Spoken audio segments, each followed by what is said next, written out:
जिन पुण्यात्माओं पर परमात्मा की विशेष रजा होती है उन्हीं को इतना समय मिलता है, अन्यथा ये काल भगवान इस प्राणी को अपने जाल में ऐसे तरीके से फंसा चुका है कि इस जीव को मृत्यु तक ये आभास नहीं होता कि मैं कर क्या रहा हूं, मुझे करना क्या चाहिए था। जिस संपत्ति को मैं जोड़ रहा हूं, जिस परिवार को मैं अपना मान बैठा हूं, जिस स्थान को मैं अपना समझता हूं, इसमें मैं रहूंगा कितने दिन। फिर हमारा एक ऐसा समाज बना दिया, हम उस परंपरा को देखकर संतुष्ट हो जाते हैं कि ये सबके साथ ऐसा ही हो रहा है, मृत्यु हो जाती है, कभी भी मर जाते हैं, कोई बात नहीं, चलेगा, क्योंकि हमारे पास कोई विकल्प नहीं था। अब परमात्मा स्वयं आए, यथार्थ ज्ञान हमें बताया, तो हमारी कुछ आंखें खुली, क्योंकि ज्ञान से ही एक सतर्कता आती है, ज्ञान से ही रुचि बनती है, ज्ञान से ही दिशा बदलती है। और ज्ञान अधिकारी के मुख से उच्चरित होगा तो वो असर भी करता है। यहां पर लाखों की संख्या में ऐसे श्रद्धालु हैं जो शराब पीते थे, तमाकू सेवन करते थे, बीड़ी सिगरेट हुक्का के माध्यम से, और वो नहीं छोड़ पाते थे।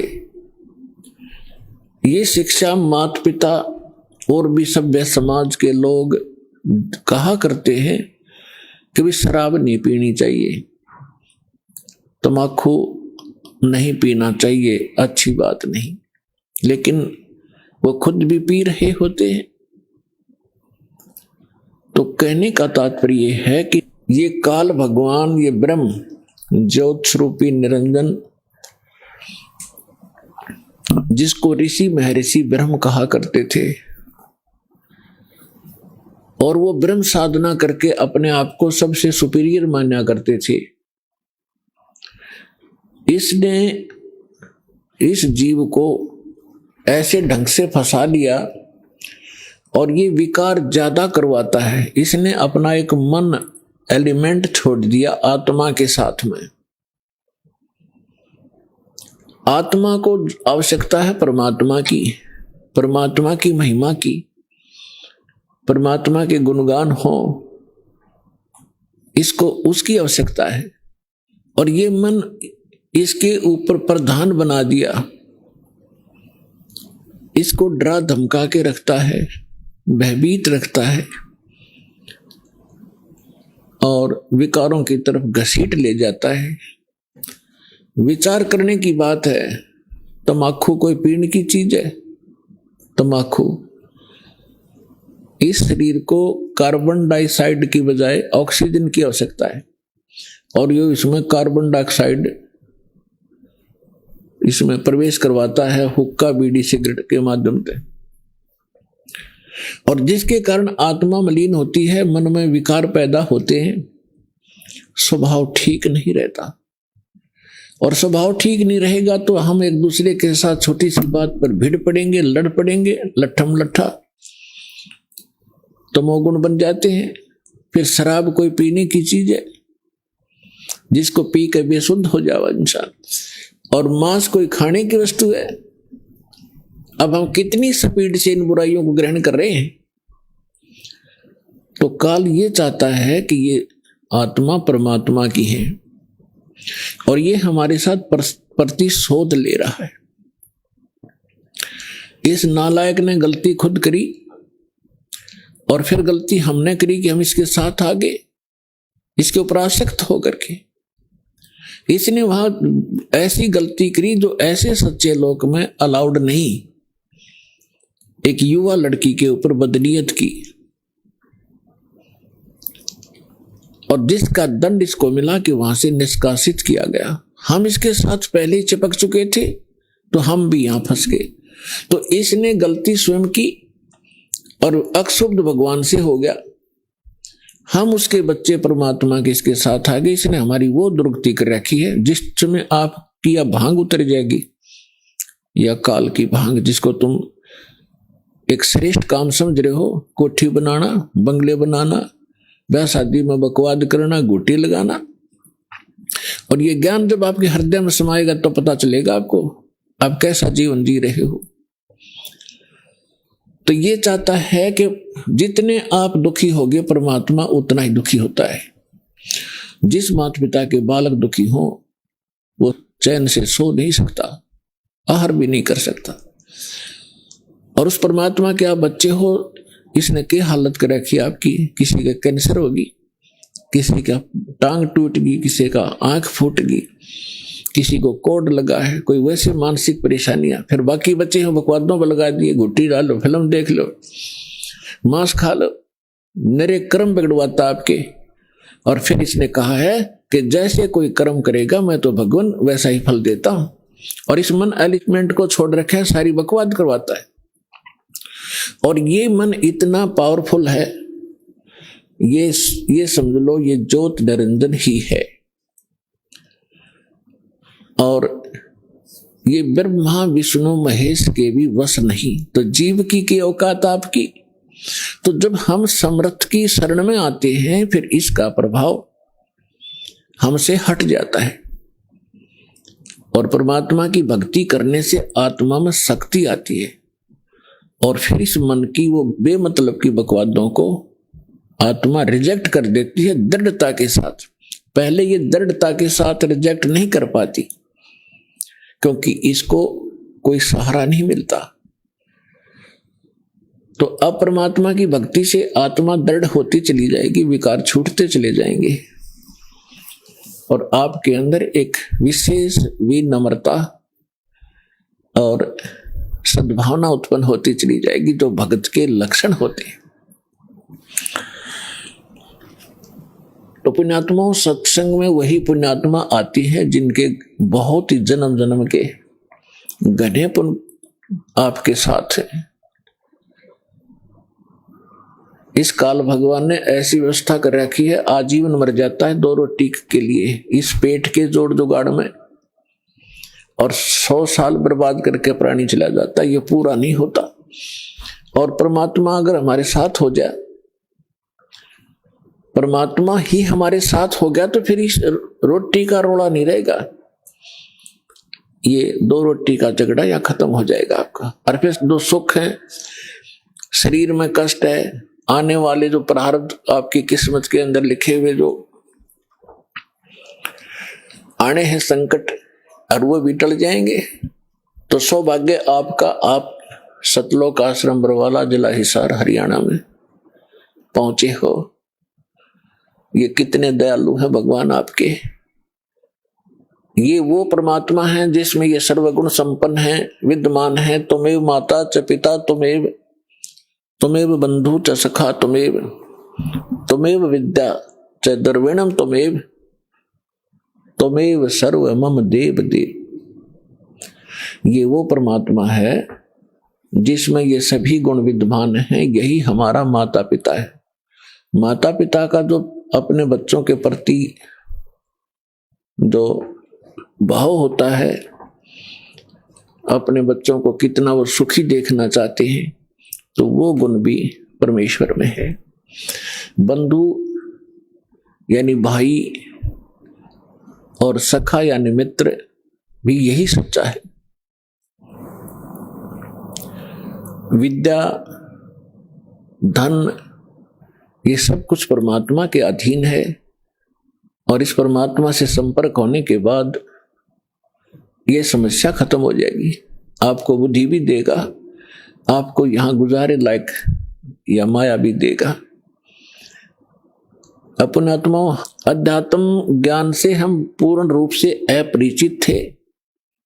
हम लोक वेद दंत कथा सुन सुनकर उसी पर आसक्त हो गए थे, उसी ज्ञान को अंतिम मान लिया था। जो भी जिस धर्म मजहब या ग्रुप या पंथ में जुड़ा है, और उसका एक बहुत बड़ा दायरा होता है।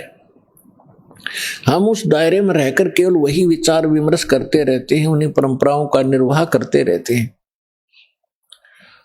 जिस कारण से हमें कोई ऑब्जेक्शन नहीं होता कि जो हम कर रहे हैं ये गलत भी होगा। और गलत और ठीक का ज्ञान सत्संग से होता है। सत्संग स्वयं परमात्मा ही कर सकते हैं। तीन लोक और भवन चतुर्दश कोई नहीं सत्संगी। तीन लोक और भवन चतुर्दश कोई नहीं सत्संगी। गरीबदास जी ने कहा है कि 14 लोकों में और इन 3 लोकों में कोई भी सत्संगी नहीं है। सत्संगी मीन जिसको यथार्थ अध्यात्म ज्ञान हो, सच्चा ज्ञान हो।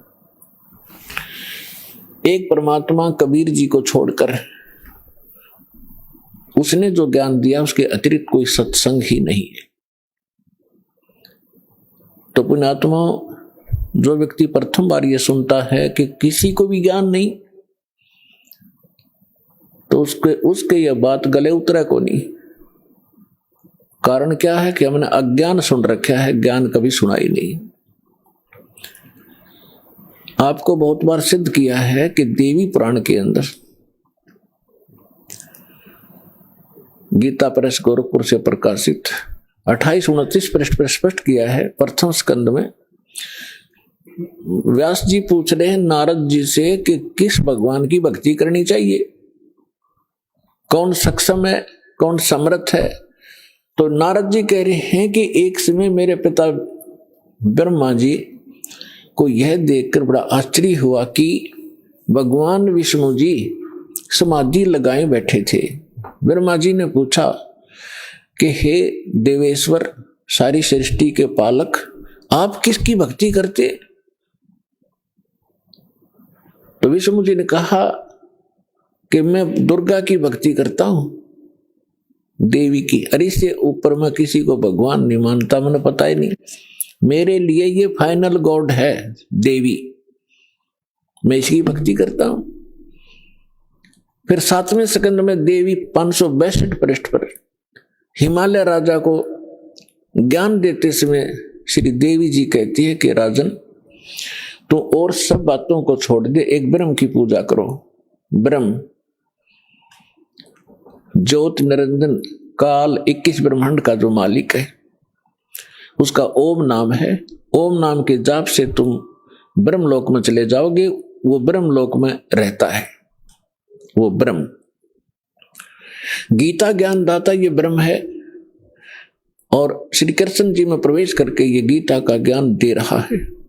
8वें अध्याय के 13वें श्लोक में स्वयं कहता है ओम इति एकाक्षरम ब्रह्म विवहारण माम अनुसमरण ये परियाति तजन देहम सयाति परमाम गतिम। मुझ ब्रह्म का एक ओम मंत्र है, उच्चारण करके सिमरण करता हुआ ये परियाति तजन देहम, जो शरीर छोड़कर जाता है, सयाति परमाम गति, वो ओम से मिलने वाली परम गति को प्राप्त होता है। 8वें अध्याय के 16वें श्लोक में कहा कि ब्रह्म लोक में गए हुए प्राणी भी पुनरावृत्ति में उनकी जन्म मृत्यु होती है। गीता अध्याय नंबर 2 के श्लोक 12 में, गीता अध्याय नंबर 4 के श्लोक 5 और 9 में, गीता अध्याय नंबर 10 के श्लोक नंबर 2 में गीता ज्ञानदाता कहता है अर्जुन, तेरे और मेरे बहुत जन्म हो चुके, तू नहीं जानता, मैं जानता हूं। इससे सिद्ध है कि ब्रह्म भी नाशवान है। गीता अध्याय नंबर 18 के श्लोक नंबर 62 में, गीता अध्याय नंबर 15 के श्लोक नंबर 1 से 4 में गीता ज्ञानदाता कहता है कि संसार रूपी वृक्ष ये उल्टा लटका हुआ पीपल का वृक्ष समझो। ऊपर को जो जड़ है वो तो पूर्ण परमात्मा है, परम अक्षर ब्रह्म है, और अन्य इसके जो नीचे को शाखाएं हैं, जो संत इन सभी विभागों को बता देगा संसार रूपी वृक्ष की, स वेदविद, वो तत्वदर्शी संत है। उसके पश्चात परमेश्वर के उस परम पद की खोज करनी चाहिए। तत्वदर्शी संत के मिलने के उपरांत तत्व ज्ञान रूपी इस शस्त्र से अज्ञान को काट के यानी इसको अच्छी तरह समझकर उसके पश्चात परमेश्वर के उस परम पद की खोज करनी चाहिए, जहां जाने के बाद साधक फिर लौटकर कभी संसार में नहीं आते। 18वें अध्याय के 62वें श्लोक में कहा कि अर्जुन तू सर्वभाव से उस परमेश्वर की शरण में जा, उसकी कृपा से तू परम शांति को और सनातन परम धाम यानी शाश्वत स्थान अमर लोक को प्राप्त होगा, जहां जाने के बाद साधक फिर लौटकर कभी संसार में नहीं आते, उनकी जन्म मृत्यु नहीं होती। तो पुण्यात्माओं, इसे सिद्ध हो गया कि न ब्रह्मा को ज्ञान, न नारद को ज्ञान, न व्यास को ज्ञान। व्यास जी इज द राइटर ऑफ 4 वेद, 18 पुराण, श्रीमद् भगवत गीता, इन सब का राइटर है, लेकिन उसको स्वयं नहीं पता कि परमात्मा कौन है। विष्णु जी को नहीं मालूम, वो दुर्गा को सर्वश्रेष्ठ मानता है, और दुर्गा जी कहती है ब्रह्म की पूजा करो, ब्रह्म कहता है परम अक्षर ब्रह्म की पूजा करो। तो ये ज्ञान परमेश्वर देता है, और इससे सिद्ध हो जाता है 3 लोक और भवन चतुर्दश कोई नहीं सत्संगी। उस सत्संग को सुनाने के लिए परमेश्वर आते हैं। परमात्मा 4 युगों में आते हैं। पुण्यात्माओं, आज तक आप श्रद्धालु हो, भगवान के लिए लगे हुए हो, परमात्मा की भक्ति भी करते थे, रामायण महाभारत की कथाएं भी सुनने में रुचि खूब रखते थे, लेकिन वो अज्ञानी गुरु, वो संत मंडलेश्वर आचार्य, शंकराचार्य, ब्राह्मण हमारे को लोक वेद सुनाया करते थे। वो सत्यनारायण कथा सुनाया करते थे, श्री विष्णु जी को आधार मानकर। सत्यनारायण का अर्थ होता अविनाशी परमात्मा। और श्री देवी भागवत के अंदर 3रे स्कंद में सचित्र मोटा टाइप गीता प्रेस गोरखपुर से प्रकाशित के 123 पृष्ठ पर श्री विष्णु जी कहते हैं, अपनी माता दुर्गा की महिमा गाते हुए, तुम शुद्ध स्वरूपा हो, यह सारा संसार तुम इसे उद्भासित हो रहा है। मैं ब्रह्मा और शंकर आपकी कृपा से विद्यमान है। हमारा तो आविर्भाव माने जन्म, तिरोभाव माने मृत्यु हुआ करता है। हम नित्य नहीं है, हम अविनाशी नहीं है, आप ही नित्य हो। जैसे इनकी बुद्धि काम करे थी, आप प्रकृति देवी हो। भगवान शंकर भी कहते हैं कि हे माता, यदि भगवान विष्णु के बाद उत्पन्न होने वाले ब्रह्मा भी आपके पुत्र हैं, तो मैं तमोगुणी लीला करने वाला शंकर क्या आपकी संतान नहीं हुआ? अर्थात मुझे भी जन्म देने वाली तुम ही हो। और ये हमारे शंकराचार्य आचार्य, ये नकली गुरु ब्राह्मण, ब्रह्मा विष्णु अजर अमर हैं, सर्वेश्वर हैं, कोई माता पिता नहीं है। खाक पड़ा इन्हें सदग्रंथों को। ये खाक टीचर थे जिसने सिलेबस का ज्ञान नहीं, मूर्ख बना रखा था हमारे को। इस अज्ञान को हटाने के लिए स्वयं परमेश्वर आते हैं। चारों युग में मेरे संत पुकारे, को के कहा हम हेल रे, हीरे माणक मोती बरसे, ये जग चुगता ढेल रे। चारों युग में परमात्मा कहते हैं हम आए हैं, और अच्छी आत्माओं को मिलते हैं, उनको तत्व ज्ञान से परिचित कराते हैं। फिर वो मुझसे परिचित होकर के वो महापुरुष भी मेरी महिमा को यथार्थ रूप में सुनाते हैं, लेकिन कोई सुनने वाला नहीं होता, क्योंकि अज्ञान घना होता है। और परमात्मा कहते हम भी, मैं भी आता रहता हूं प्रत्येक युग में भिन्न भिन्न रूप बनाकर, और ये हमारे ज्ञान को ना सुन करके हम यथार्थ ज्ञान, यथार्थ भक्ति विधि रूपी हीरे मोती लालों की वर्षा करते रहते हैं, जगह जगह ज्ञान सुनाते हैं। लेकिन ये भोली आत्मा हीरे मोती लालों को ना पहचान कर, उनको ठोकर मारकर कंकरों की गठड़ी बांध कर वजन उठाए फिर रहे हैं। हम जो साधना कर रहे हैं बड़ी श्रेष्ठ है। गीता अध्याय नंबर 16 के श्लोक 23 और 24 में स्पष्ट कर दिया है कि शास्त्र विधि को त्याग कर जो मनमाना आचरण करते हैं, मनमानी पूजाएं करते हैं, उनको न तो सुख होता है, न उनका कोई सिद्धि प्राप्त होती है और न ही उनकी गति होती है। फिर साधना करते किस लिए?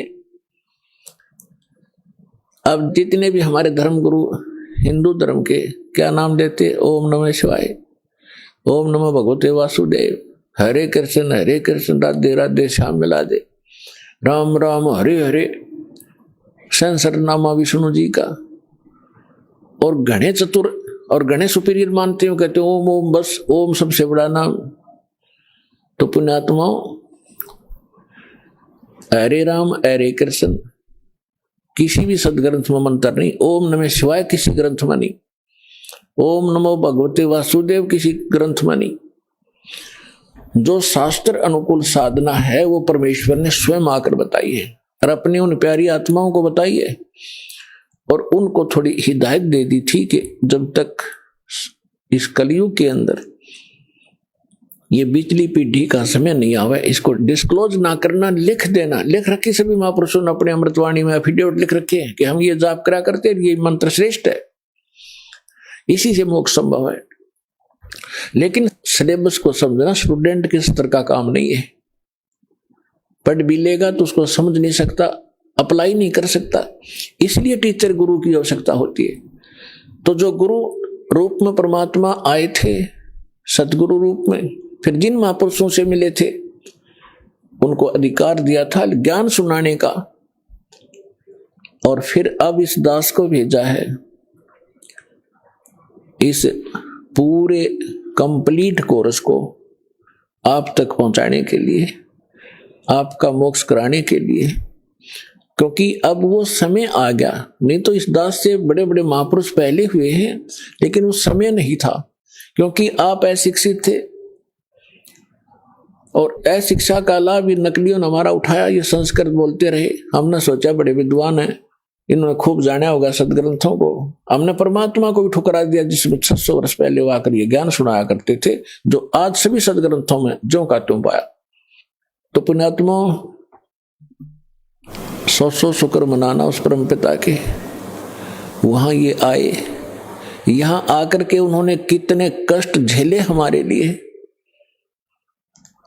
परमात्मा के उस इतिहास को, जो 600 वर्ष पहले परमेश्वर कबीर जी यहाँ आए थे, ये ज्ञान सुनाया करते थे, तो दास आज उसी परम पिता का दिया हुआ एज इट इज आप तक पहुंचा रहा हूं। अपनी तरफ से इसमें कोई मिलावट नहीं कर सकता, क्योंकि जीव का जो ज्ञान होगा वो घटिया होगा, परमात्मा का ज्ञान वो सत्य होगा।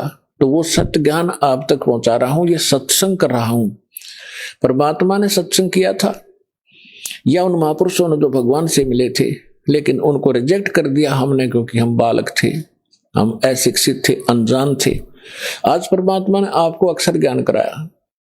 ये अक्षर ज्ञान आपके लिए विष है।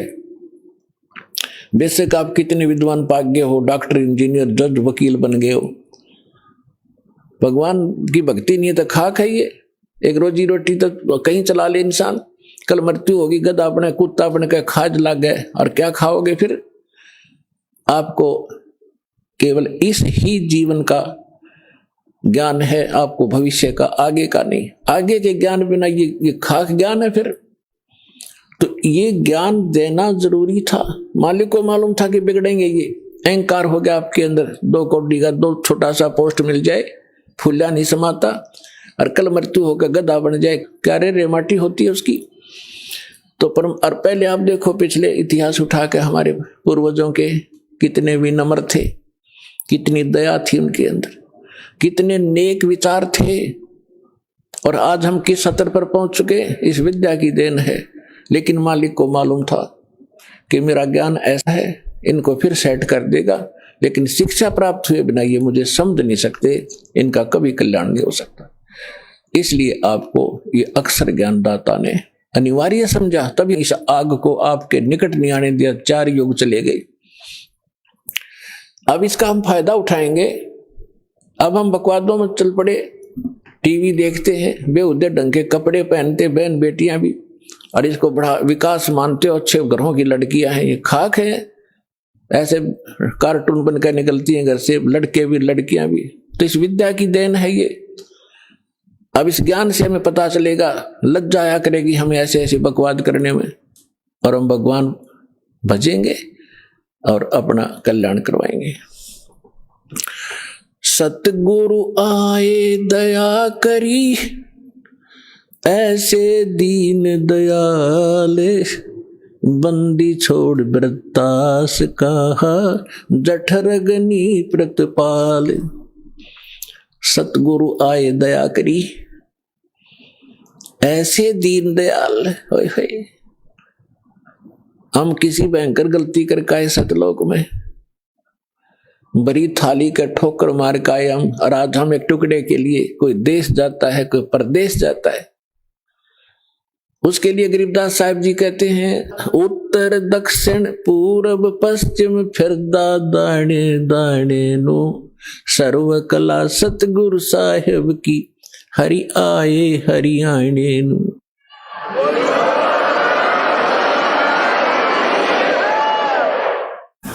अपन आत्माओं, जो गुरु बचन पर डट गए कट गए फंद 84 के, भाई जो गुरु बचन पर डट गए कट गए फंद 84 के, भाई जो गुरु बचन पर डट गए कट गए फंद 84 के, कट गे फंद 84 के, रकट गे फंद 84 के, भाई जो गुरु बचन पे डट गे रकट गे फंद 84 के। वस्तु मिली ठोड़ की ठोड़ मिट गी, मन पापी की दौड़, वस्तु मिली ठोर की ठोड़ मिट गी, मन पापी की दौड़। ये भरम मिटे मथुरा काशी के, भरम मिटे मथुरा काशी के, भाई जो गुरु बचन पे डट गे रकट गे फंद 84 के। पुणात्मा, गुरु का वचन पालन करना इस भक्ति मार्ग में अति अनिवार्य है, और गुरु केवल वही ज्ञान और वही आदेश देता है जो आपके हित में होते हैं। एक भक्त कह रहा था जी, उसने कभी प्रश्न किया होगा, दास को तो इतना ध्यान नहीं रहता क्योंकि लाखों की संख्या में एक महीने में भक्त मिलते हैं। 5 वर्ष पहले उसने दीक्षा ली थी 2008 में। वो कह रहा था जी मैं अमेरिका जाने की तैयारी कर रहा हूं। तो उसने अभी बताया, कहने लगे जी आप ये बोले कि भाई आड़े यही अमेरिका बना दूंगा जब तू विश्वास करेगा तो वो आज बता रहा था जी मुझे ऐसे दया कर दी दाता ने, समय पर टूक नहीं था, कर्जा सिर पर बहुत गना था, आज सारा सुख दे दिया और यहीं पर बढ़िया काम चला दिया। तो पुण्यात्माओं, गरीबदास साहिब जी कहते हैं, पूर्व पश्चिम उत्तर दक्षिण तो फिरदा दाने दाने नु, और सर्व कला सतगुरु साहिब की, हरि आए हरियाणे नु। मालिक ने पहचान कर धक्के खाते फिरते हो तुम, लगो एक बार भक्ति पर, सारे सुख दे और मोक्ष भी देगा आपको।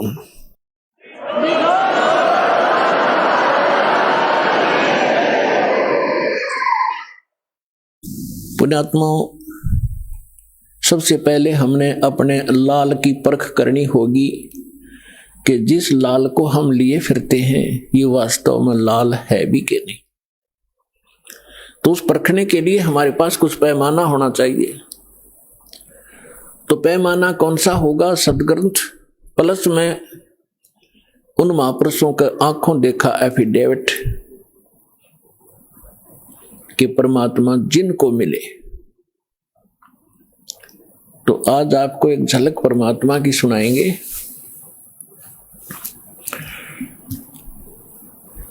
परमेश्वर कबीर जी के प्रगट के विषय में बहुत सी भ्रांतियां समाज में इन नकलियों ने फैला रखी है।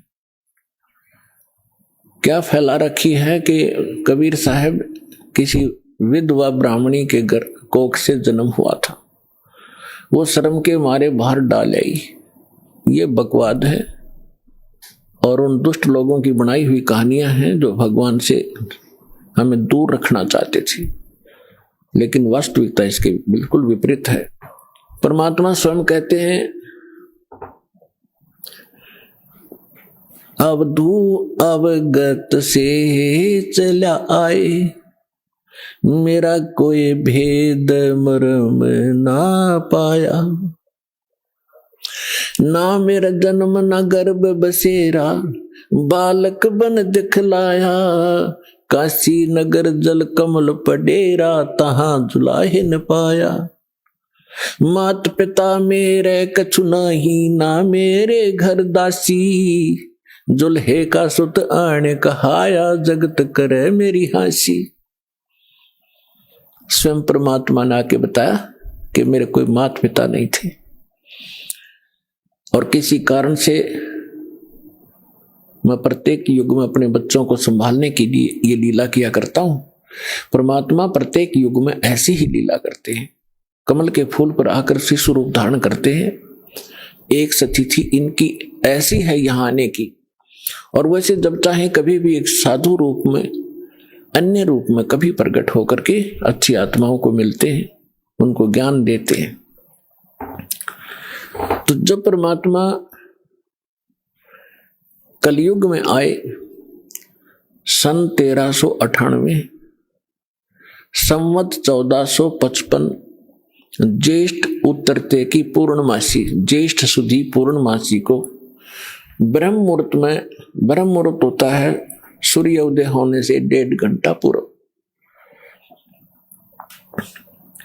सतलोक से आए मालिक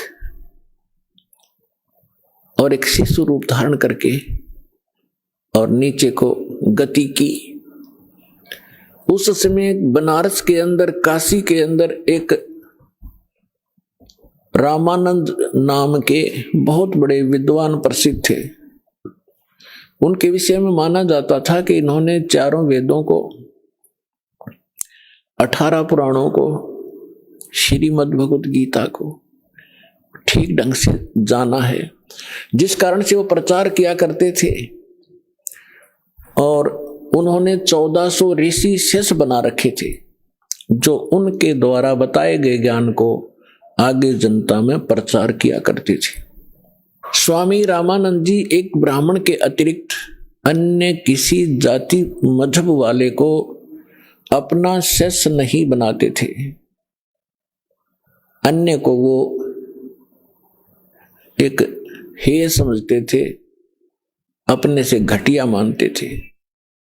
अब उन्होंने 1400 ऋषि पंडित शिष्य बना रखे थे। उनमें से एक अष्टानंद नाम के ऋषि थे, और वो प्रतिदिन एक लहर तारा नामक तालाब था, आज भी है, लेकिन अब तो वो सिर्फ एक यादगार रूप में ही रहा है। और उस लहर तारा तालाब, उसका नाम कैसे पड़ा? गंगा दरिया का जल वर्षा के दिनों में जब फुल स्विंग पर चलती है तो गौ घाटों के ऊपर से वो ओवरफ्लो होकर लहरों के द्वारा उछल उछल कर एक बहुत बड़ी झील में समा जाता था, भर जाता था। उसको लहर तारा नामक तालाब कहने लगे। और उसका फिर सारा वर्ष बहुत सुंदर स्वच्छ जल रहता था, क्योंकि गंगा के जल में एक विशेषता है कि ये खराब नहीं होता, क्योंकि ये जल सतलोक से आया।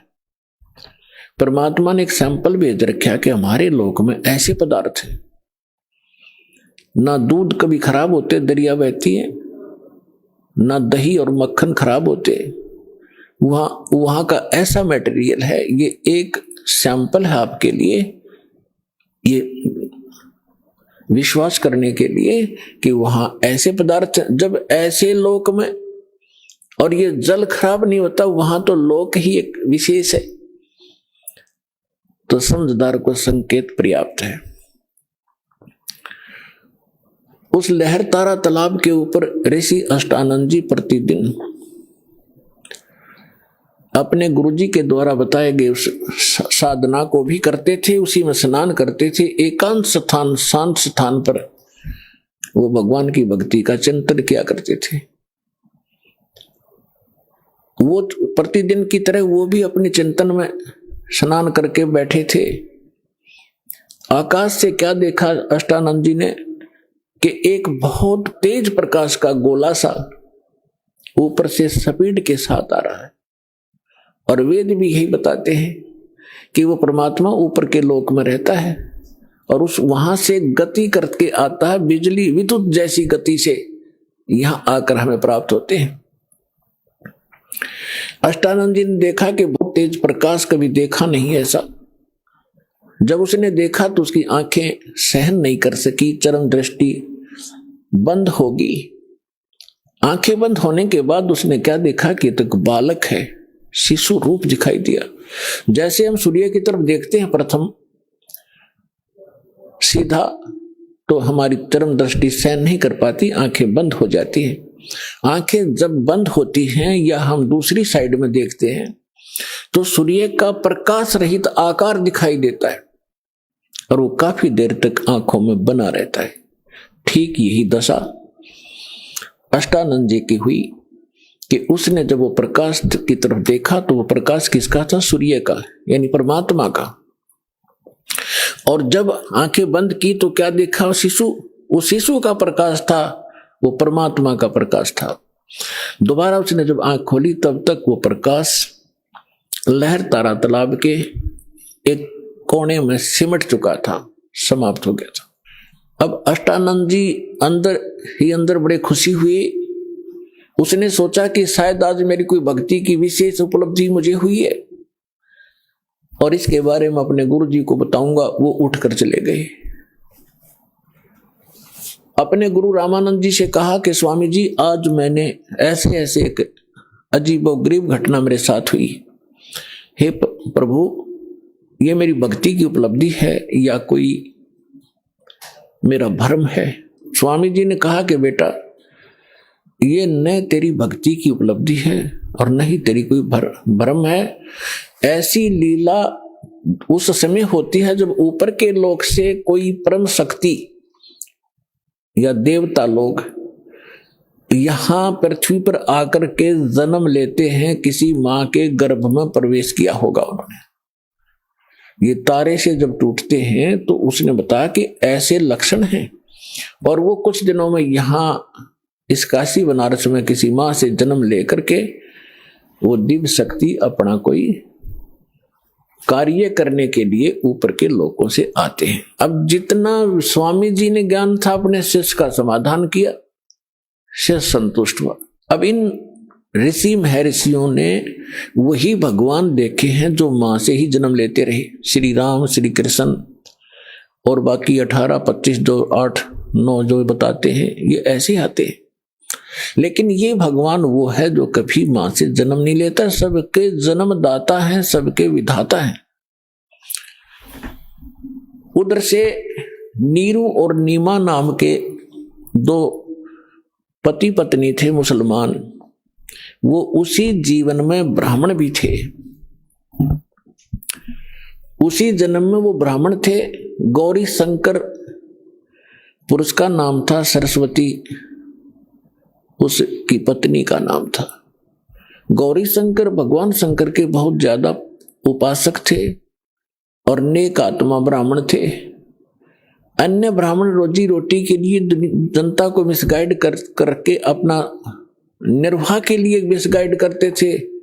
दक्षिणा आदि कुछ अटपट करके ग्रहण करते थे। तेरा पितर ऐसे रुष्ट हो गया है, इतने पैसे चढ़ा दे, ऐसा पाठ करवा दे। वो ऐसा नहीं करता था। वो केवल शिव जी की कथा सुनाते थे शिव पुराण से, और जो भी उसकी दक्षिणा आती थी अपने निर्वाह के लिए रखकर बाकी शेष भंडारे में लगाते थे। तो उनके अनुयायी बहुत अच्छे तरह परिचित थे कि बिल्कुल निष्पक्ष कथाएं करते हैं, निस्वार्थ कथाएं करते हैं, जिस कारण से उनकी काफी प्रसिद्धि काशी में हो रही थी। और अन्य जो नकली ब्राह्मण थे रोजी रोटी वाले, वो उससे घनी ईर्ष्या करते थे कि ज्यादा लोग इनको पसंद करने लगे, हमसे दूर होते जा रहे हैं। इस बात से मुसलमान काजी मुल्ला पीर खूब परिचित थे कि गौरी शंकर से अन्य जो धर्म गुरु हैं ब्राह्मण, ये अक्षुब्ध हैं और ये हिंदू धर्म का प्रचार घना कर रहा है। इसलिए उन्होंने बाई फोर्स गौरी शंकर सरस्वती को मुसलमान बना दिया। मुसलमान कैसे बना दिया? अपना जूठा पानी करके गली में खड़ा होकर और उनके ऊपर फेंक दिया, उनके कपड़े में फेंक दिया और उनके मुंह में डाल दिया। तो अन्य जो ब्राह्मण थे वो तो इसी दाव में थे। किसी दिन यूं फंसे, सबने मुनादी करा दी, गौरी शंकर मुसलमान बन गया है, उसको जाति से डाल दिया है, उसका गंगा में स्नान करना बंद कर दिया है। अब सारे हिंदू उनसे बाइकाट कर गए, तो वो विवश हुआ। उनका नाम रख दिया नूर अली गौरी शंकर का, और नियामत रख दिया उसकी पत्नी नीमा का, नियामत। तो इस प्रकार फिर अपभ्रंश करके उनको नीरू और नीमा करने लगे। अब पहले उनकी रोजी रोटी चलती थी कथा की दक्षिणा से, अब दक्षिणा मिलनी बंद होगी, रोजगार की समस्या हुई। उन्होंने एक सिंपल सा काम जिसमें कोई पैसा नहीं लगना था, ऐसा काम शुरू कर दिया कपड़ा बुनने का, और समय के बीत जाने पर उनको जुलाहा कहने लगे। जब उनकी आयु 60-62 वर्ष की हो चुकी थी, कोई संतान नहीं थी। भले ही वो मुसलमान बन गए थे, लेकिन भगवान शंकर को दिल से भुला नहीं पाए थे। कोई भी आपत्ति आती थी या कोई विशेष कसक होती थी, भगवान शंकर को ही वो याद किया करते थे। भले ही वो मुसलमान रीति को भी निर्वाह कर रहे थे, उसको भी चल रहे थे। अपने आत्मा उनको संतान नहीं थी। अब उस समय एक ऐसी धारणा समाज में फैला रखी थी नकली ब्राह्मण गुरुओं ने कि जिसके संतान नहीं वो सबसे निकम्मी आत्मा है, उसकी सुबह सुबह दर्शन भी नहीं होने चाहिए। तो जिस कारण से जिनका संतान नहीं होती थी, वो खूब समझते थे कि सामने वाला बाइकाट कर गया, गली बदल गया, रास्ता चेंज कर गया, मुझे देखकर वो बहुत कुड़ कर अपना जीवन व्यतीत किया करते थे। यानी संसार की परंपरा से उस व्यक्ति को जिसके संतान नहीं है वह सबसे मनहूस माना जाता था, और भगवान के अध्यात्म ज्ञान के आधार से वो परिवार, वो दंपति, वो पति पत्नी एक नंबर के हंस और पुण्यात्मा होते हैं। पुण्यात्मा का मतलब है कि उनका फाइनल मैच होता है जब सतगुरु मिल जाता है। वो उनका कहीं किसी से अब लेन देन नहीं रहा, ना पुत्र का ना पुत्री का संस्कार शेष है। और यदि उनको सतगुरु मिल जाए, भक्ति ठीक कर ले, उनका बेड़ा पार तुरंत हो जाए उसी जीवन में। अब ये ना समझना कि जिनका संतान है वो पुण्यकर्मी नहीं है, नहीं। जिनको सतगुरु मिल गए, जिनको सतगुरु मिल गए मनुष्य जीवन में, दोनों ही पार हैं, दोनों ही पुण्यकर्मी प्राणी। क्योंकि संतान होती है संस्कार से। जैसे एक समय सुखदेव ऋषि 12 वर्ष के बाद मां के गर्भ से जन्म लिया, 12 वर्ष की आयु पेट में हो गई थी उसकी। पुण्यात्मा, ये कुछ आध्यात्मिक ऐसे पॉइंट होते हैं जो वर्तमान के इन वैज्ञानिकों का गला उतरे नहीं, पर लेकिन गले ना उतरे तो बेशक, लेकिन वह बात झूठ नहीं हो सकती। 12 वर्ष की आयु का जब मां के गर्भ से बाहर आया, आते ही उठकर चल पड़ा। व्यास जी का पुत्र था, व्यास जी की पत्नी से उसका जन्म हुआ था। तो व्यास जी इंतजार करते थे, विद्वान पुरुष थे, ये कोई अच्छी आत्मा है जो 12 वर्ष तक मां के गर्भ में, मां को मालूम भी नहीं, इतना कोई पीड़ा नहीं हो रही है।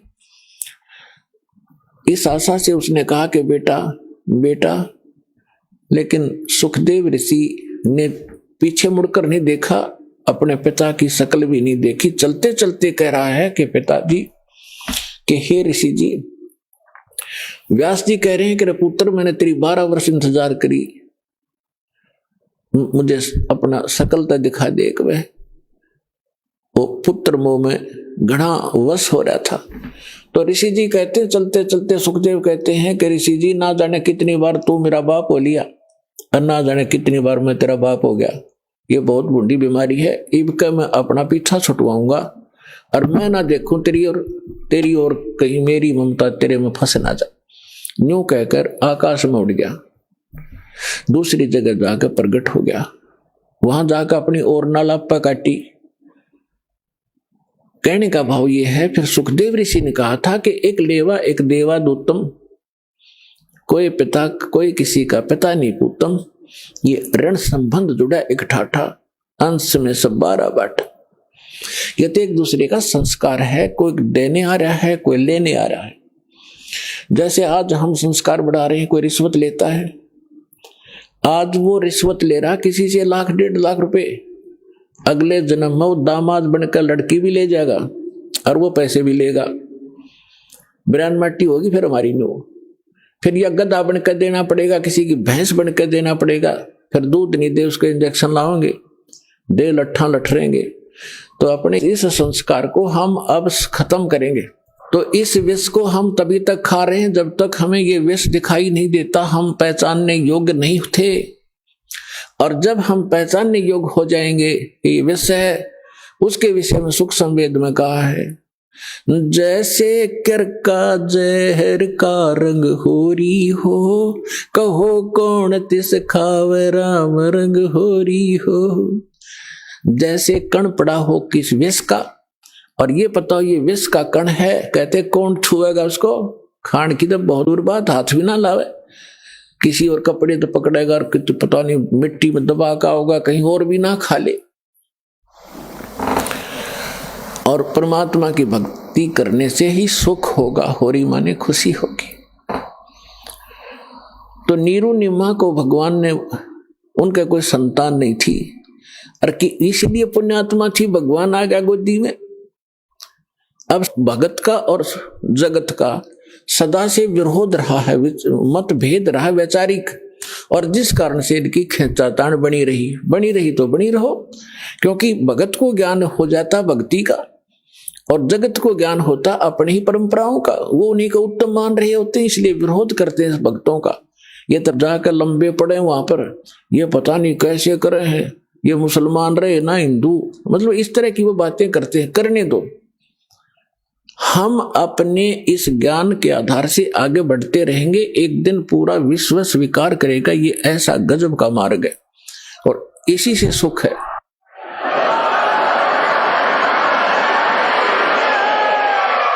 पुण्यात्माओं, ये भक्ति युग आ गया। अभी तक हमने बतेरी बकवाद कर ली। एक बार दास गोवा के अंदर गया हुआ था। गोवा एक स्टेट है समुद्र के किनारे, वहां दूसरे देश को हम विकसित देश मानते हैं, इस इंग्लैंड इटली और अमेरिका के, वहां समुद्र के किनारे एक एक लंगोट में स्त्री और पुरुष वहां लेट रहे रेते में, और हम वहां सत्संग किया था हमने गोवा में, और हम चले गए घूमने के लिए। तो उनको देख रहे और वो भी अच्छे ना लगे, पड़े भी वह बेटी के बाप। तो वहां बता रहे थे कि ये क्या कहते हैं, क्यों हो हमें यहां आकर शांति मिलती है, और ये बड़े वहां सेठ हैं, बड़ी बड़ी कोठियां हैं, इनकी कार है बड़ी बड़ी, कलम देखो इनकी शांति। तो उस रेत में तो कोठी सर में मारोगे जहां अशांति है, क्या करोगे और कट्ठी और कारों की आग अंगारे इकट्ठे कर रहे हैं और उसको विकास मानते हैं और उसको अपना बड़ी महिमा मानते हैं, और शांति मिल रेत में। तो आज से 50 वर्ष पीछे झांको, आपके दादे परदादे कैसे रहा करते थे, उस रेत में रहा करते थे, झोंपड़ियों में रहा करते थे, और कितना शांत जीवन जीते थे, कितना उनके चेहरे पर शांति और कितनी खुशी रहती थी। अंत में आपने उड़े टेकना पड़ेगा। यूं तो एक बबुड़िया सा उठ रहा थोड़े दिन का, और 2 वर्ष वर्षा ना हो ये विज्ञान धरी की दराई रह जाएगी, ये कंप्यूटर पड़े पड़े जरेंगे सारे, और ये जहाज इनमें कोई बैठनिया नहीं पाएगा। भगवान को प्रसन्न करना पड़ेगा इस संसार के अंदर, कुछ दिन सुख से जीना चाहते हो, और परमात्मा प्रसन्न हो गए, सारे ठाठ कर दे, समय पर वर्षा होने लग जाएगी, सब दुख दूर हो जाएंगे, प्राकृतिक आपदाएं टल जाएंगी, भक्ति करेंगे। ये भक्ति युग है, और भगत के लिए बकवाद नहीं चलेंगी, बकवाद करके भक्ति नहीं हो सकती। तो इन सब बकवादों को त्यागना होगा और भक्ति की राह पर हमने लगना होगा, तभी हम मोक्ष प्राप्त करेंगे, नहीं तो बहुत बुरा भयंकर समय आ जाएगा आने वाले समय में। अब हम आते हैं अपने प्रसंग पे कि नीरू नीमा 62 वर्ष के हो गए थे, संतान नहीं थी। अब समाज की दृष्टि से तो बहुत मनहूस थे, लेकिन अध्यात्म मार्ग से वो 1 नंबर की आत्मा थी। उसका प्रमाण भी आपके समक्ष है। जिनकी गोदी में भगवान खेले, वो समर्थ शक्ति जिनको भटक रहे हैं हम खोजने के लिए जंगलों में बैठ के शरीर खत्म कर दिए हमने तपा तपा करके, लेकिन रास्ता ठीक ना होने से वो कहते ना गणते जांडी काटने का आड़ी तरीका था ही हमारा। गण से जांडी कटा नहीं करती, वो तो वही आरी चाहिए या तीखी को आड़ी चाहिए जिससे जांडी कटे। तो हम लकड़ी के गणते जांडी काटा थे, यानी वो विधि परमात्मा पाने की ठीक नहीं थी, और उसके लिए हम भटक रहे थे। और वो परमात्मा उनको मिला जिनको संसार मनहूस कहा करता था। अब समय जैसे तैसे वो व्यतीत कर लेते हैं, स्वयं तो जिनका संतान नहीं, लेकिन ये संसारिक व्यक्ति अपनी सोच से जब भी उनसे मिलते हैं कोई ना कोई इंजेक्शन लगा ही देते हैं कि एक संतान तो चाहिए थी, एक बालक तो चाहिए था घर में। तो कुछ भूल पड़े तो काल पड़न देता ना, किसी न किसी को भेज के उनके इंजेक्शन लगा दे। उससे पहले दिन उस नीमा का कोई रिलेटिव, कोई बहन आई थी, और उसने भी सारी रात यह चर्चा रखी, ये भगवान देखिए बलका बिना तो घर सुना सुना लगे है, बच्चों बिना बता के जीवन है। अब उस माई का फिर वो इंजेक्शन लाएगी, वह तो चलेगी, सारी रात रोई। सुबह वो क्या करते थे, नीरू और नीमा का गंगा में स्नान कराना बंद कर दिया था, क्योंकि मुसलमानों को हिंदू गंगा में गंगा घाट पर पड़ने नहीं देते थे। तो वो वहां स्नान ना करके लहर तारा तालाब में उसी गंगा के जल में प्रतिदिन स्नान करने जाया करते थे। उस दिन भी वो जा रही थी। नीमा रो रही थी क्योंकि इंजेक्शन ताजे ताजे लगे थे, और रो रही बुरी तरह आंसू डाल रही थी कि हे भगवान शंकर, आपके घर में क्या बच्चों की कमी होगी भगवान, अपनी दासी को एक खिलौना दे देते, जग में मेरा भी गुजारा हो जाता, मुंह ऊपर न उठा कर मैं भी चल सकती। यूं कह के बहुत बुरी तरह रो रही थी। नीरू ने कहा, नीमा यदि हमारे भाग्य में होता तो भगवान पहले ही दे देता, आप रो मत, रो रो के आंखें और खराब कर लेगी, बुढ़ापे में कोई हाथ पकड़ने वाला नहीं है, और आंखें तेरी रो रो कर नष्ट हो जाएंगी, तो मेरी बात मान, तो रो मत, सब्र कर। तो जैसे तैसे वो अपने बतलाते हुए नहर तारा तालाब पर पहुंच गए। अष्टानंद वहां से जा चुका था। पहले नीमा ने स्नान किया, स्नान करके उस तालाब से बाहर आ गई। फिर नीरू स्नान करने के लिए प्रवेश किया नीरू ने। अब नीमा ने फिर जो वस्त्र बांध कर वो स्नान किया था उसको धोने के लिए पुनः किनारे पर गई। पति नहा रहा था, से जून का महीना, गर्मी का मौसम था। तो नीमा ने क्या देखा कि एक कमल के फूल पर कोई वस्तु हिल रही है, पैर हिला रही। परमात्मा बालक शिशु रूप धारण करके और कमल के फूल पर विराजमान हुए, और एक पैर को हिला रहे थे, एक पैर को हाथ में पकड़े हुए थे। नीमा ने सोचा, आइडिया सा लगाया कि कहीं सर्प ना हो। फिर ध्यान से देखा कि सर्प नहीं, ये तो बालक है। उसने अपने पति से कहा कि देखना जी, कमल के फूल पर बालक है, इसको उठाना जरा। अब नीरू नहा रहा था, और उसने सोचा कि यह मेंटल होली, इसका मानसिक संतुलन बिगड़ गया, इन बालकों की चिंता कर करके अब इसने जल में भी बालक दिखाई देने लगे। नाता नाता कहता है कि नीमा कुछ सब्र कर, कुछ संतोष कर, विश्वास कर भगवान पर। ये क्या रट लगा रखी है तेने बालक बालक वाली, तुझे अब जल में भी बच्चे दिखाई देने लगे, तू मान जा मेरी बात। नीमा फिर कहते देखो जी मैं सच कह रही हूं। अब उसने एक विशेष कसक के साथ कहा जिधर संकेत हाथ का करे थी उधर नजर गई स्नान करते करते नीरू की। उसे उससे थोड़ी दूरी पर था, उसने देखा सचमुच तो बालक है। कमल के फूल समेत तोड़कर अपनी पत्नी को थमा दिया। पुण्यात्मा, जिस परमात्मा के लिए हम भटक रहे,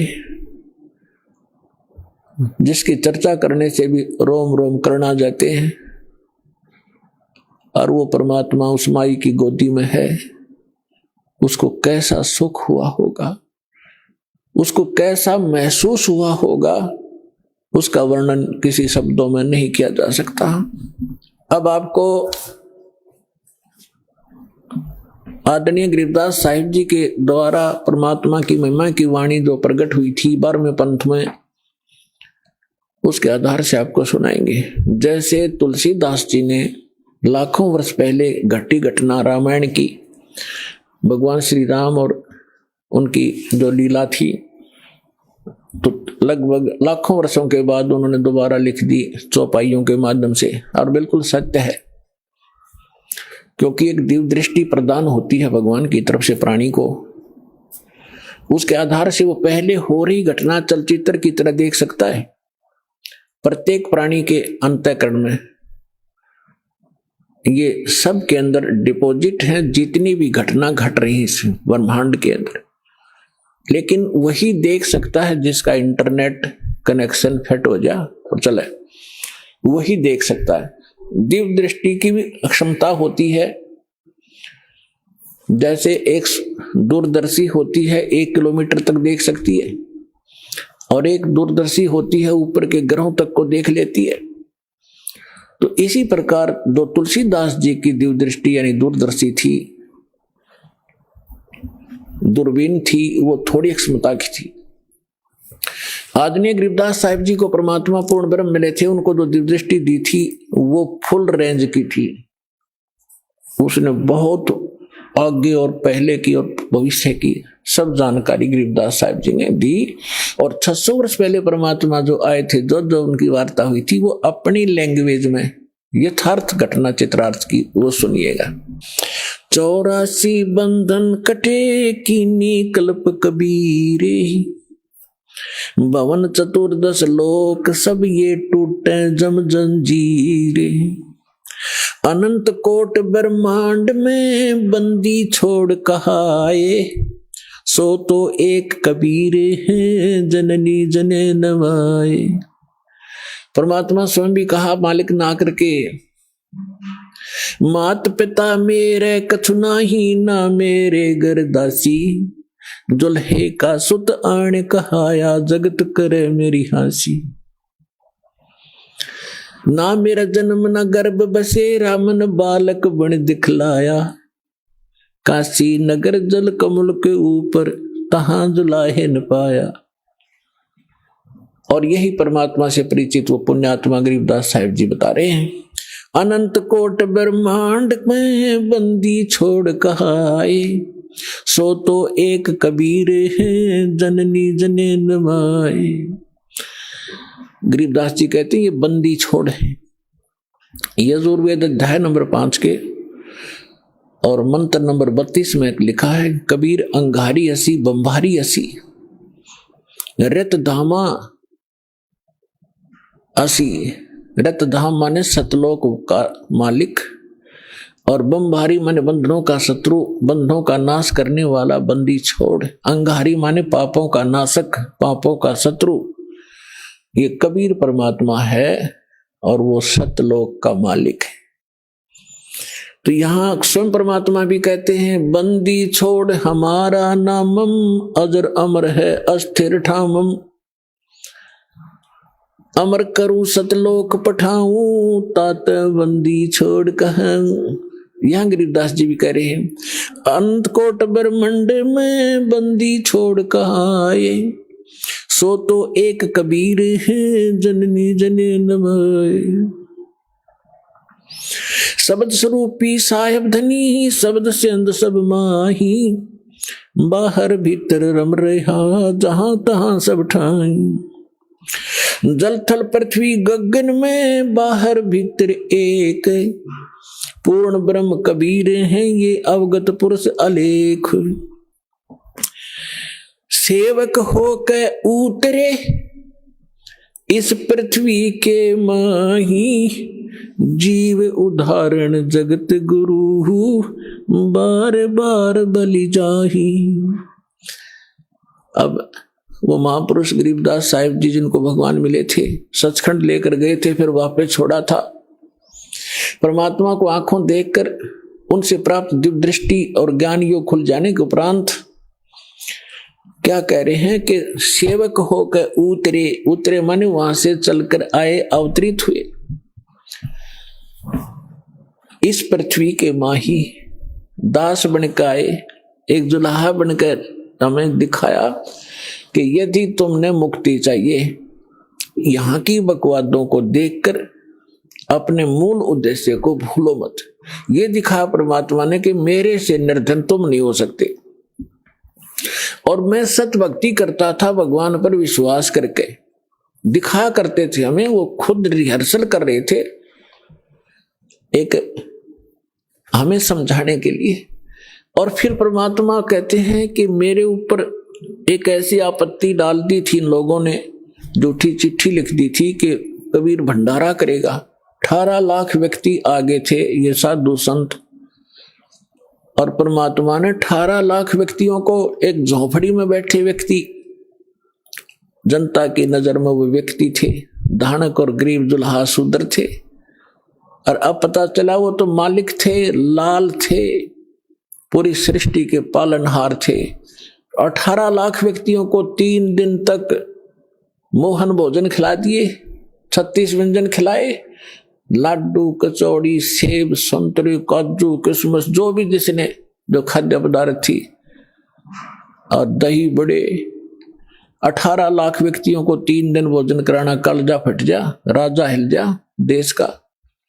और एक झोपड़ी में बैठा गरीब व्यक्ति और इतना भोजन करा रहा, साथ में फिर दोहर दे रहा प्रत्येक खाने के उपरांत, जैसा कि चिट्ठी में उन दुष्टों ने लिख दिया था वो भी पालन कर रहे हैं, और साथ में एक असरफी सोने की, स्वर्ण की मोहर दे रहे हैं, जो 10 ग्राम सोना। तो परमात्मा यही सिद्ध करना चाहते थे कि तुम यहां भक्ति करो केवल,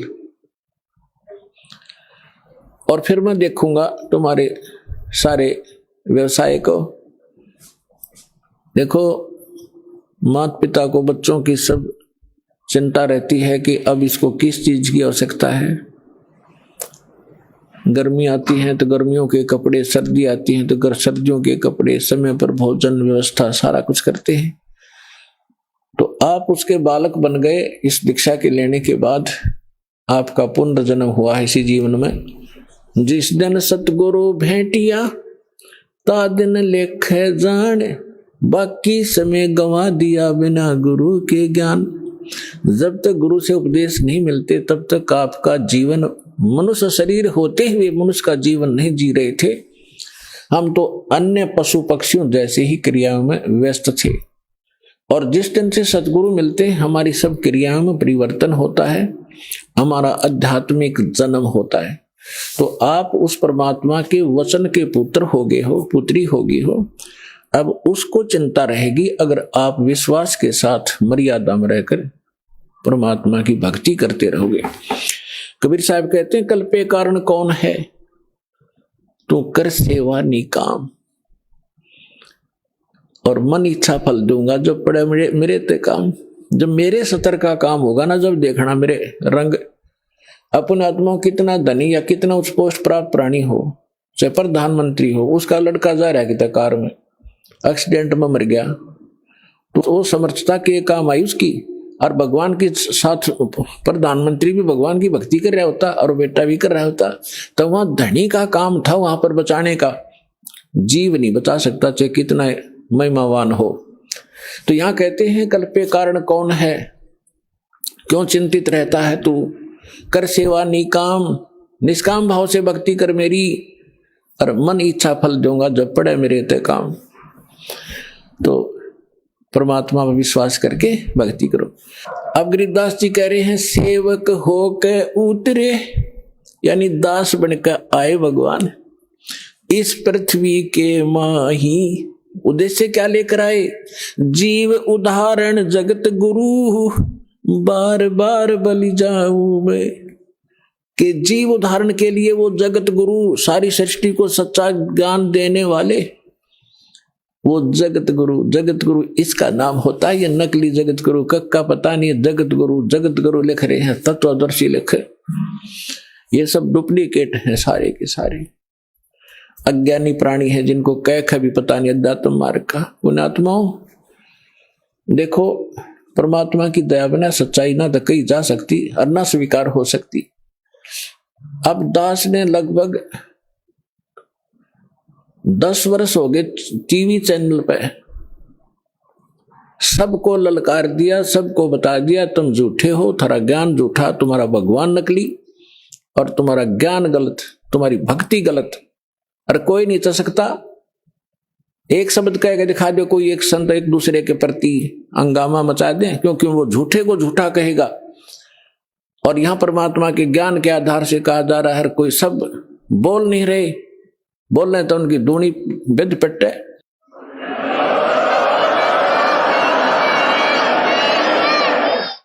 तो ये परमात्मा की दया है बच्चों, आप तक यो ज्ञान पहुंच पाया।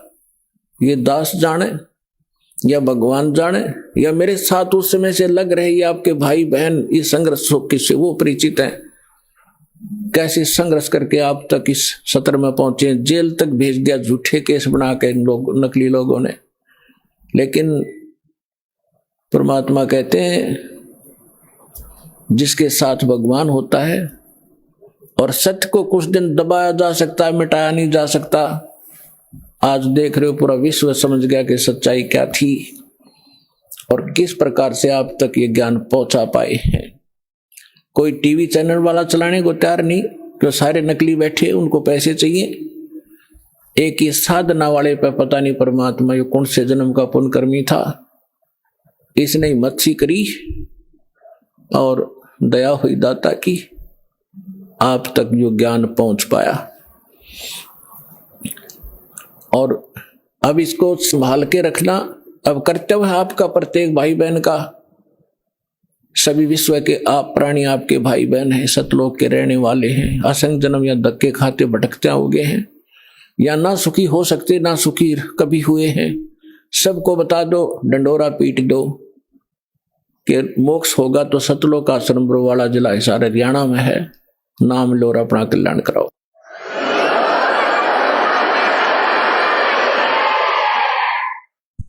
तो पुण्यात्माओं आपका सौभाग्य है, आपको ये अनमोल वचन अनमोल ज्ञान सुनने जोगा बनाया। पहले तो भगवान ने आपको विद्वान बनाया, शिक्षित किया, और दास को इसका जानकार बनाया। आज आपके रूबरू ऐसा बना दूंगा जैसे पहली का कहता हुआ, अगर वेद गीता और पुराणों को आप याद रखोगे। बोलो सतगुरुदेव।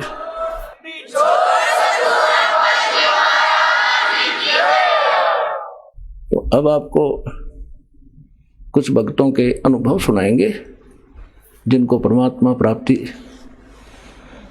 से प्राप्त जो लाभ हुए हैं वो अपने मुख कमल से बताएंगे। सुनिएगा। सर नमस्कार। नमस्कार सर। सर क्या नाम है आपका? दीपू दास। सर कहाँ से आए? मैं उन्नाव जिला और उत्तर प्रदेश से आया हूँ। सर संत रामपाल जी महाराज से नाम दीक्षा लेने से पहले क्या भक्ति साधना करते थे आप? सर मैं संत रामपाल जी महाराज से नाम दीक्षा लेने के पहले ओम नाम का जाप करता था, और उससे मेरे अंदर सिद्धियाँ आ गई थीं, जिसके कारण मेरे को जितने भी धर्म गुरु हैं सबके पास मैं गया था। मेरे को तलाश थी, परमात्मा को पाने की तड़प थी। मैं सबसे पहले दिव्य ज्योति जागृति संस्थान आशुतोष महाराज के पास गया, वहाँ भी देखा, वहाँ भी उनके अंदर भी कोई पावर मेरे को नहीं लगा। मैंने कबीर सागर, साखी, शब्द रामायणी, अनुराग सागर, बीजक सब कुछ पढ़ रखा था, गुरु नानक देव की वाणी, गीता जी को सबको पढ़ रखा था। उसके आधार से कोई भी ऐसा संत मेरे को नहीं दिखा जो शास्त्र के आधार से भक्ति बताता हो। उसके आधार से फिर मैं उसी की तड़प में, परमात्मा की तड़प में निरंकार वाले के पास गया। वहाँ भी मांस वास खाते हैं, पैर छूते हैं एक दूसरे को, और ऐसा देख के कि कबीर साहब ने ऐसा तो कहीं भी नहीं किया है, ना बोला ऐसा, तो वहाँ भी मैं लौट के आ गया वापस। उसके बाद में मैं राधा स्वामी, धन सतगुरु, उनमें भी 1.5 साल तक रहा और 5 नाम का जाप किया। वहाँ भी कोई भी फ़ायदा नहीं मिला। फिर मेरी शादी हो गई 2011 में। तो मैं रो रहा था, बैठा बरामदे में बैठा और कुर्सी पे बैठा था और मेज पे रो रहा था, परमात्मा, मैं अपनी सिद्धि से देख रहा था कि पूरी पृथ्वी पे कोई भी गुरु नहीं है, धर्म गुरु, जो कबीर साहब के द्वारा बताए हुए मार्ग को बता सके।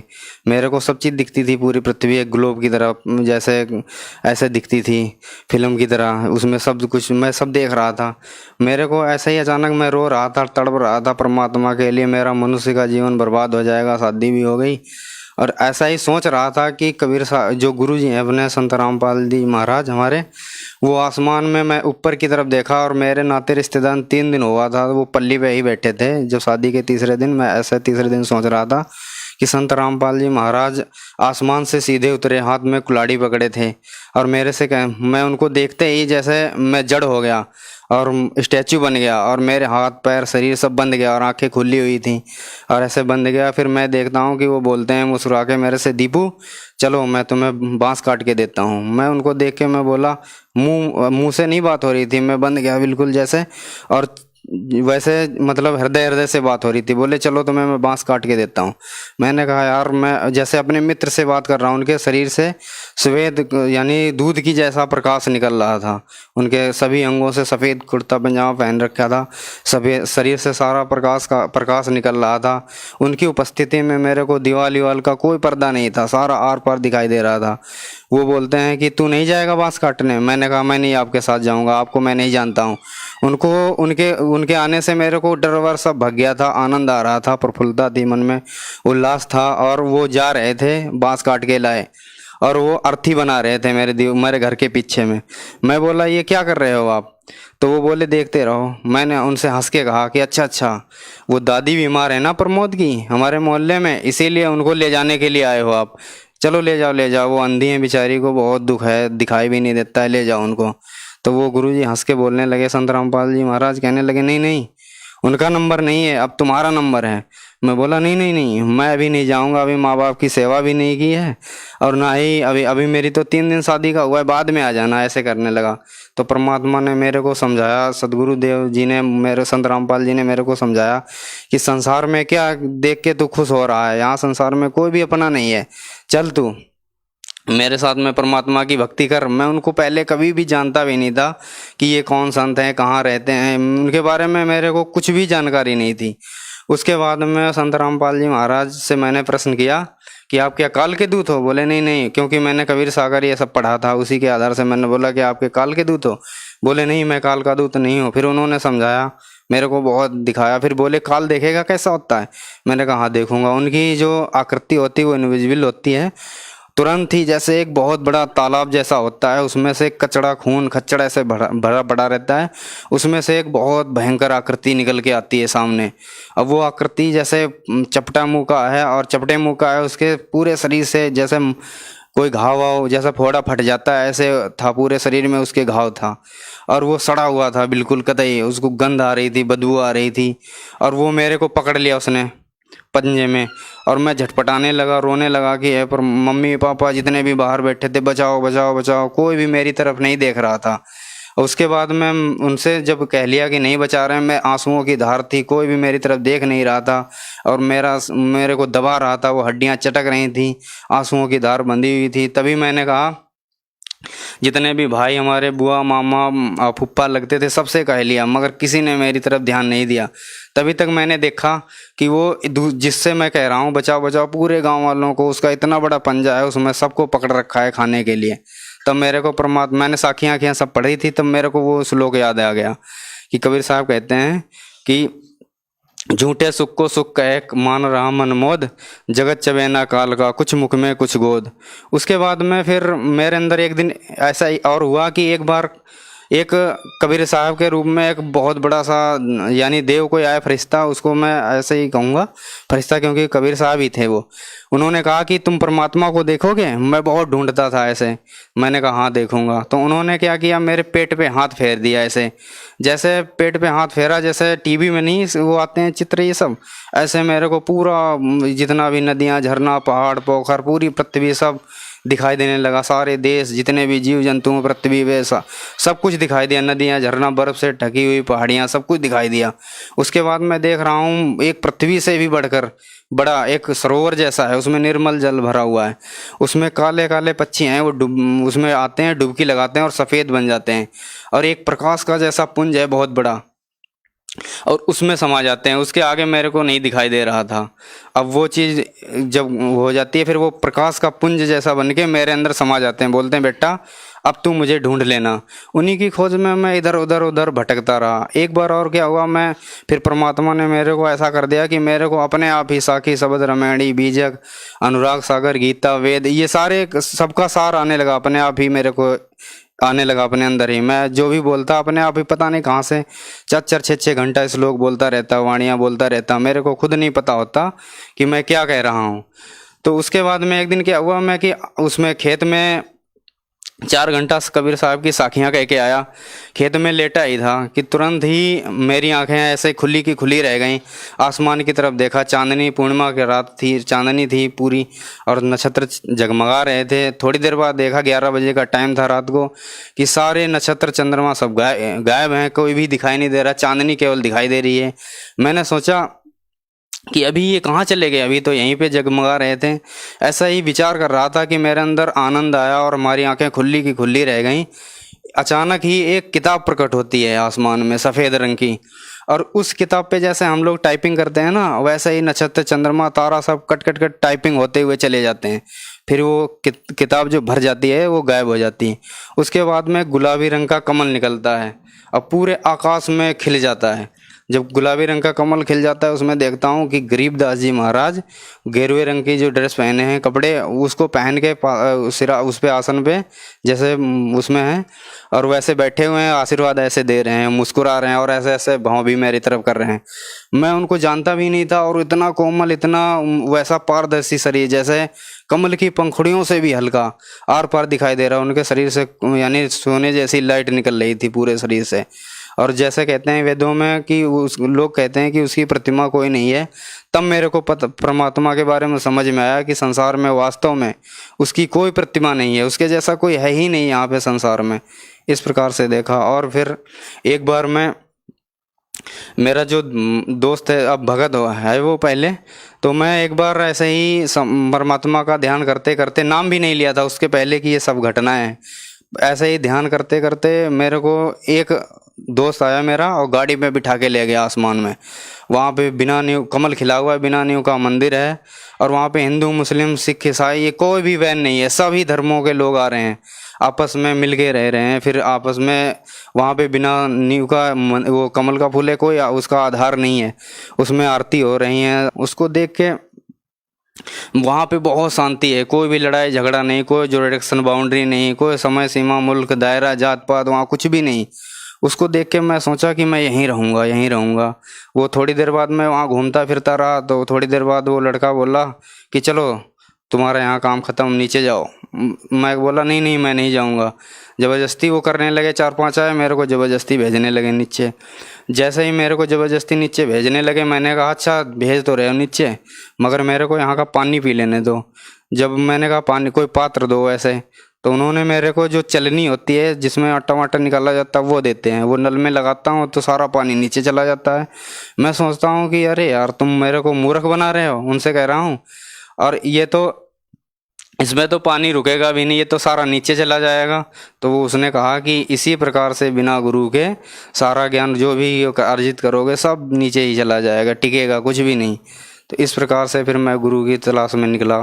फिर मैं दिल्ली में आ गया तो दिल्ली में ज्ञान गंगा मेरे को एक भगत जी ने दी। भगत जी ने जब ज्ञान गंगा दी, उसको पढ़ा, जो वो ज्ञान जो मेरे अंदर पहले से फीड किया था परमात्मा ने, जो मेरे को परमात्मा ने बताया था, सदगुरुदेव रामपाल जी ने, और जो पहले से बताया था उसी में सब कुछ लिखा मिला वैसा ही। वो मेरे को पढ़ने से पहले ही पता चल गया पूरा। एक लाइन पढ़ता, आगे ज़्यादा समझ में आ जाता। उसके हिसाब से फिर गुरुजी का एक दिन सत्संग मेरे को देखने को मिला। जब सत्संग देखा तो गुरुजी उत्साह के साथ और खूब जोश से परमात्मा की वाणी को बता रहे थे।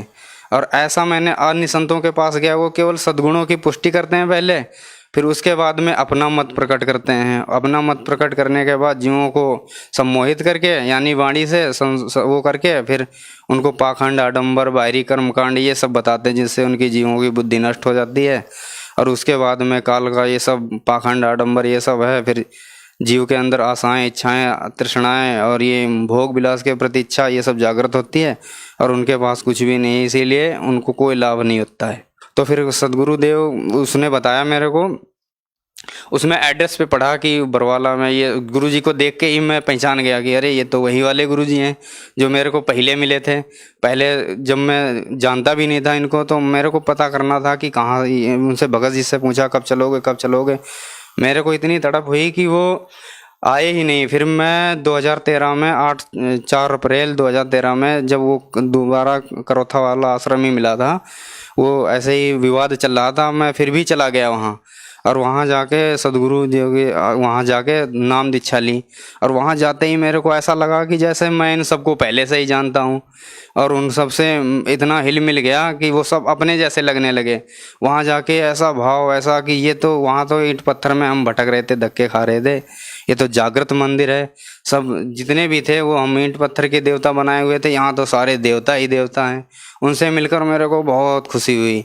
कोई भी बुराई नहीं, कोई नशा नहीं करते, कोई भी उनके अंदर बुराइयां नहीं है। नशा और ये जितनी भी दारू, गांजा, भांग, तंबाकू ये कुछ भी नहीं करते। और फिर परमात्मा से नाम दीक्षा ली वहाँ पे, और नाम दीक्षा से फिर भक्ति स्टार्ट की परमात्मा की।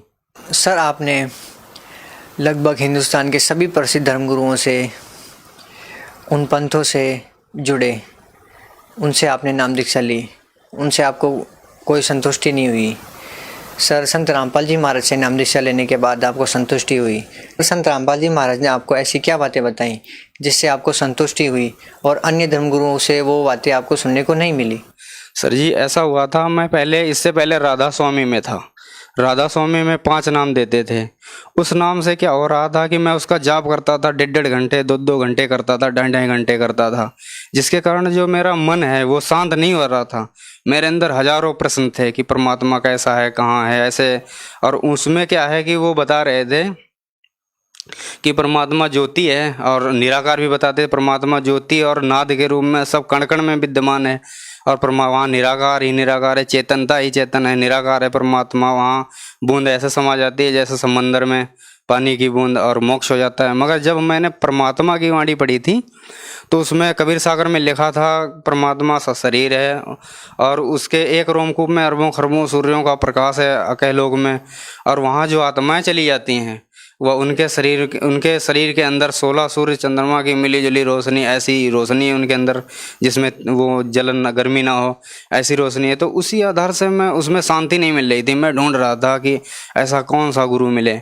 जब मैं गुरु जी के पास आया तो मेरे अंदर जो विकार थे वो धीरे धीरे 3 स्थिति में नाम देते हैं, क्योंकि संत रामपाल जी महाराज हैं, वो गीता जी में जैसे लिखा हुआ है 17वें अध्याय के 23 मंत्र में, ओम तत्सदिति निर्देशाय त्रिविद्या। तो 3 विधि हैं परमात्मा को, सच्चे परमात्मा को पाने के लिए। इसी प्रकार गुरु ग्रंथ साहिब में भी लिखा हुआ है कि ओम तत्सत, गुरु ग्रंथ साहिब में लिखा हुआ है कि सच्चा सदगुरु सोई कहावे, 2 अखड़ का भेद बतावे, एक लखावे एक छुड़ावे, एक लखावे दृढ़ावे, तो निज प्राणी घर को जावे, भाग भाग 2 अक्षर भाग, होगा खसम तो लेगा राख। तो इस प्रकार से, और नानक साहब कहते हैं कि एक शब्द नानक दी मन बसिया, नानक होत निहाल, 52 अक्षर लोक तेरे सब कुछ इन्हीं माही, वो अक्षर खिन जाएंगे, वो ये अक्षर खिन जाएंगे, वो अक्षर इनमें नहीं। तो इस आधार से मैंने जब उनके पास जाकर देखा, फिर मैंने कबीर सागर भी पढ़ा था, 10 मुकामी रेखता था, कबीर साहब की वाणी थी, कर नैनो दीदार महल में प्यारा है, हो घोड़े सवार भरम से न्यारा है। ये सारी वाणी पहले से मेरे को याद थी।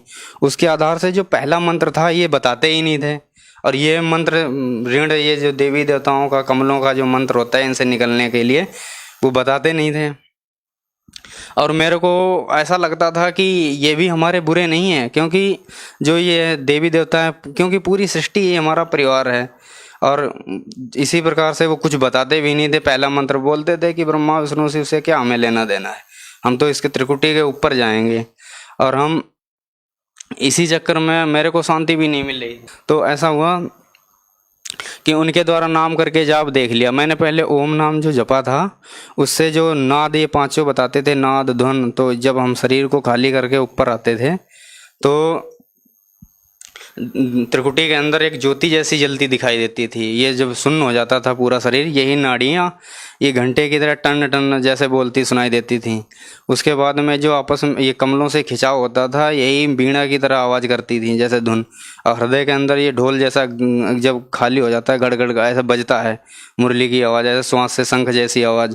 तो इसी चीज़ को ये बताते थे। मगर ये तो केवल काल का लोक है। उस अवस्था को मृत जीव शरीर को छोड़ के जाता है तो ब्रह्मलोक की केवल प्राप्ति है। मगर जब सदगुरु देव के पास आकर मैंने देखा कि वो सतलोक की बात बता रहे हैं, और सत्यनाम भी 2 अक्षर का जो है वो मेरे को सदगुरु देव से ही मिला। सर, सतलोक आश्रम बरवाला में आपने संत रामपाल जी महाराज से नाम दीक्षा ली, तो सर संत रामपाल जी महाराज से नाम दीक्षा लेने के बाद आपको क्या क्या लाभ हुए?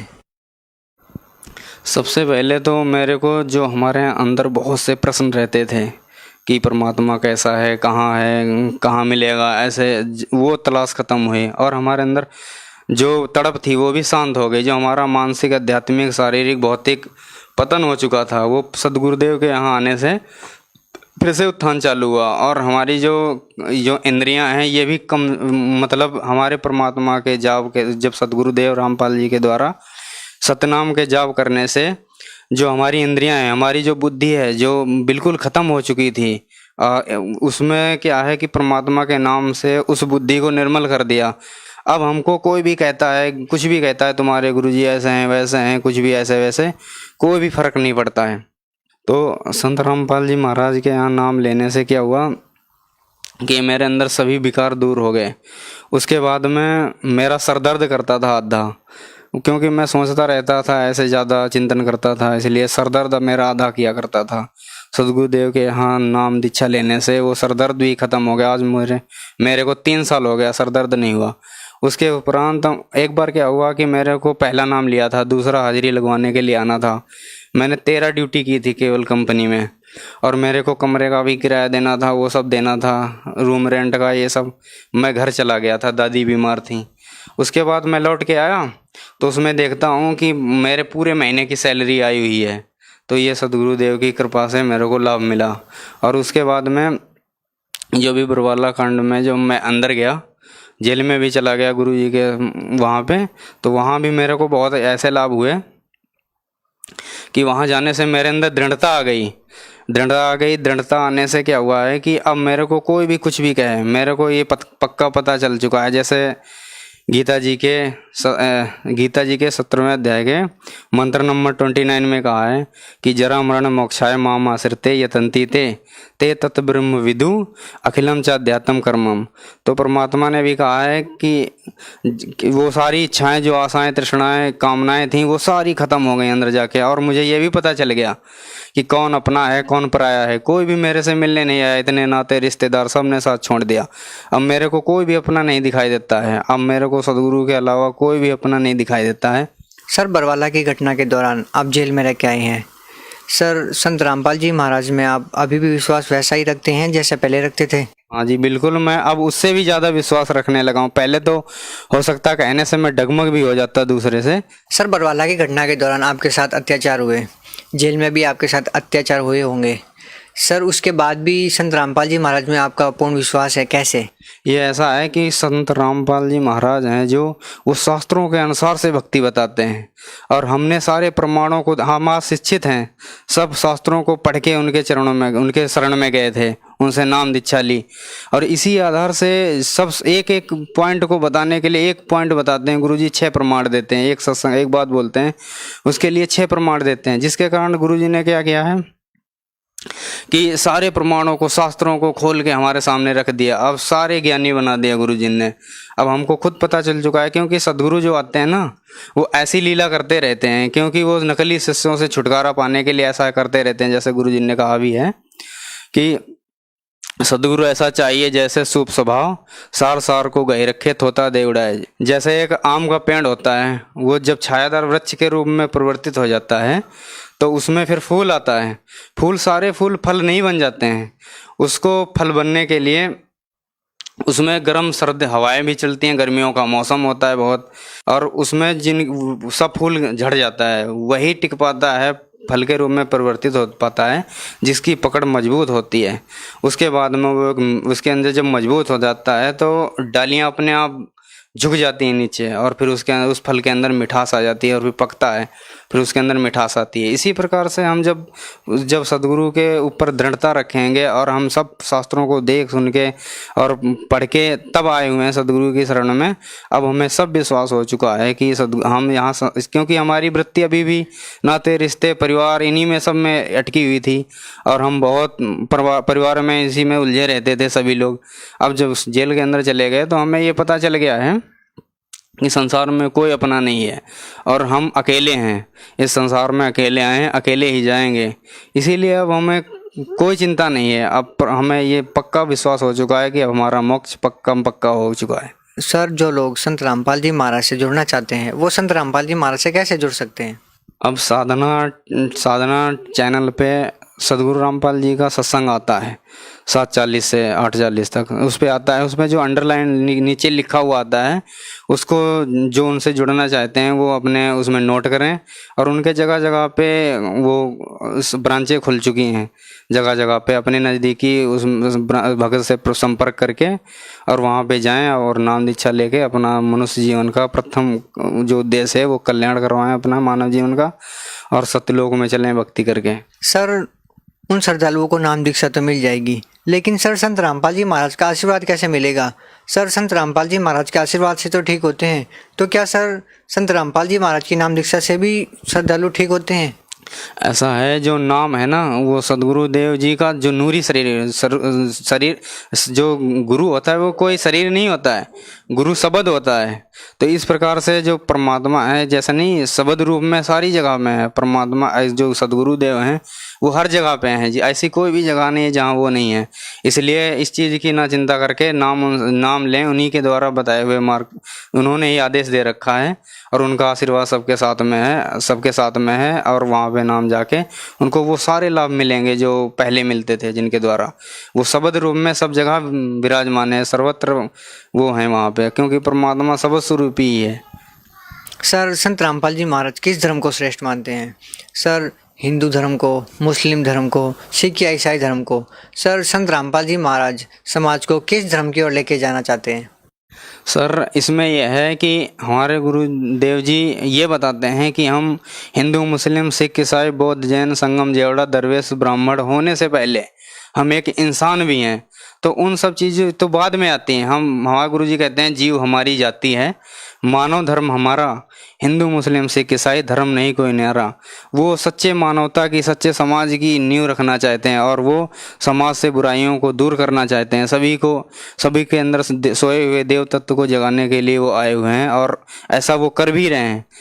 सर, यहाँ पे एक हैरान करने वाली बात देखने को मिलती है कि बरवाला की घटना के बाद भी संत रामपाल जी महाराज जी के समर्थकों की संख्या दिन ब दिन बढ़ती जा रही है, दुगनी होती जा रही है। सर, क्या कारण है इसका?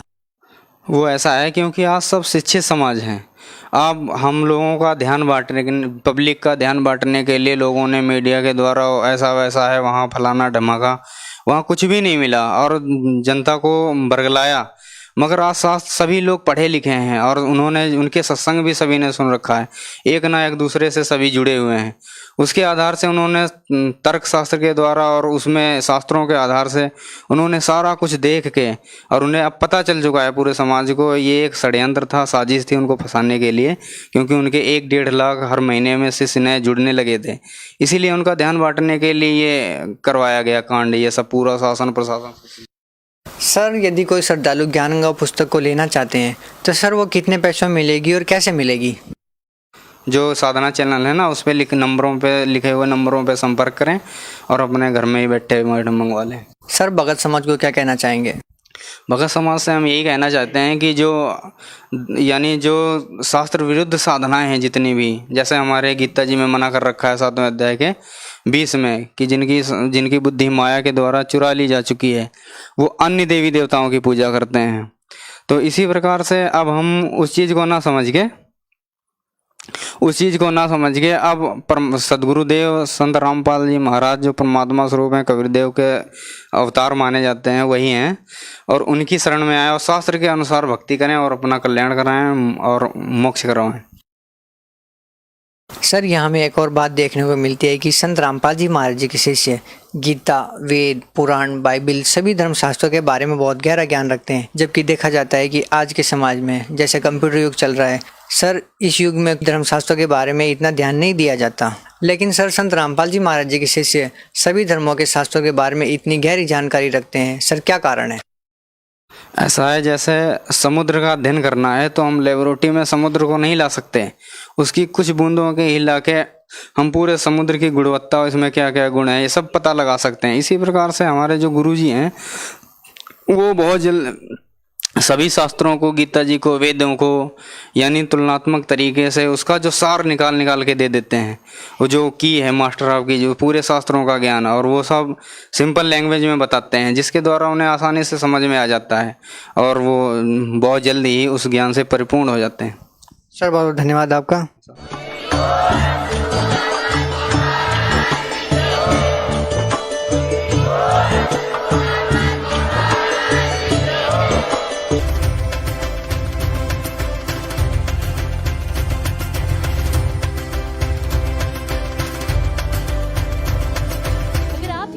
YouTube पर देख रहे हैं तो हमारे चैनल को सब्सक्राइब करें और बेल आइकन को दबाना ना भूलें। अगर आप Facebook पर यह वीडियो देख रहे हैं तो हमारे पेज को लाइक करें।